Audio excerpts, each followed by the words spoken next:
السلام عليكم. ازيكم حبايبي؟ عاملين ايه؟ يا رب تكونوا بخير وصحة وسعادة. وحشتونا طبعا.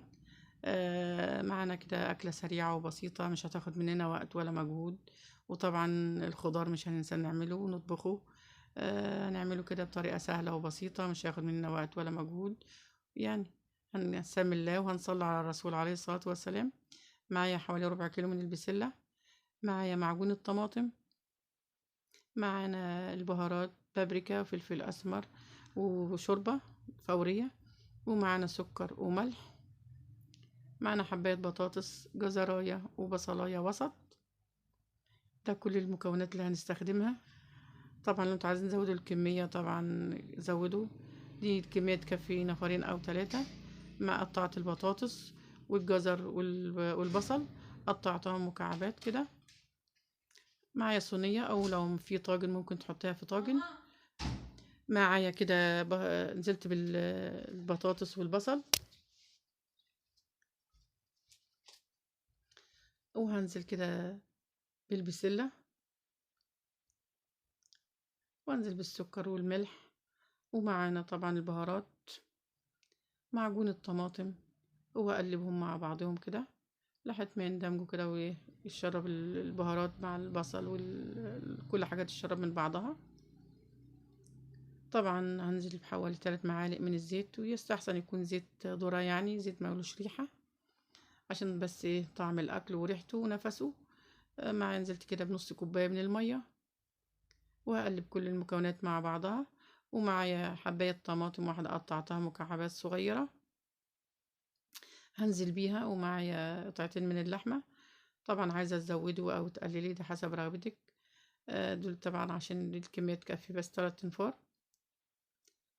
وقلبت كله مع بعضه وحطها في الفرن.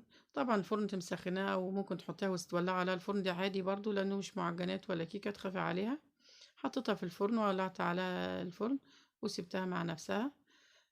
ونزل معايا حلة على النار، ومعايا نص معلقة صغيرة من بتاعة الأكل يعني سمنة، وحوالي 3 معالق من الزيت. ونزلت بكمية لسان العصفور، وبحمره وهقلبه كده وإيه لحد ما ياخد اللون البني الفاتح معايا كده. بعد ما يتحمر هنزل عليه بالرز اللي أنا غسلاه ومجهزاه.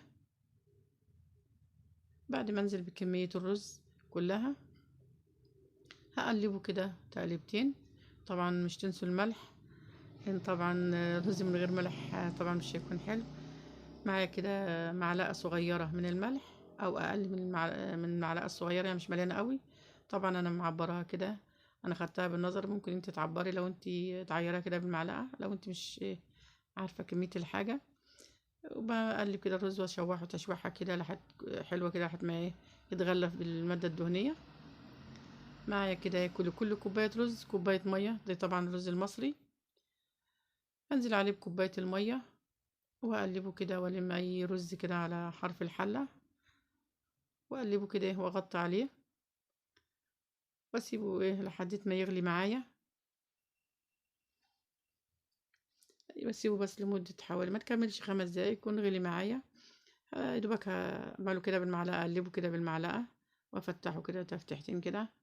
وبعد كده هغطي عليه وهدي عليه النار واسيبه لمدة 5 دقايق. بعد 5 دقايق لقيته كده شرب، بس لسه ناقص شوية ولسه الماء مش نشفت قوي. فقلبته تقلبتين كده وهغطي عليه وهسيبه لمدة 5 دقايق كمان، هيكون استوى معايا.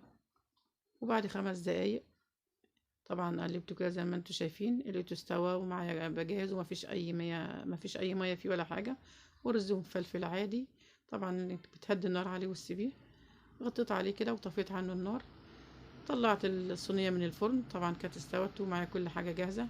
ما خدتش حوالي 35 دقيقة كانت استوت، لأن مش هتاخد وقت، وممكن حسب الفرن طبعا. طبعا الحاجة في الفرن بيبقى لها نفس تاني وطعم تاني، ومش عارفة اقول لكم ايه، بجد ريحتها وطعمها تحفة. قدموها كده بالهنا والشفا. لو عجبكم الطريقة ياريت تكتبوا لنا تعليق كده وتقولوا لنا عجبتكم ولا لأ. هتقدميها مع طبقين الرز كده بالهنا والشفا للأولاد. أكلة ما خدتش مننا وقت ولا مجهود، وفي حوالي أقل من ساعة تكون جاهزة معانا.